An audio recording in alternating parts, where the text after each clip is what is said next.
ரசமும் சாம்பார் பொடியும் இருந்தால் இந்த பொரியலை சூப்பராக பண்ணிடலாம். இது தயிர் சாதம் கூட ரொம்பவே நல்லாயிருக்கும்.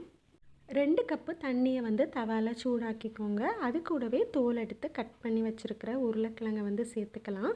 கூடவே ஒரு அரை ஸ்பூன் கல்லுப்பு சேர்த்து வேக விடுங்க.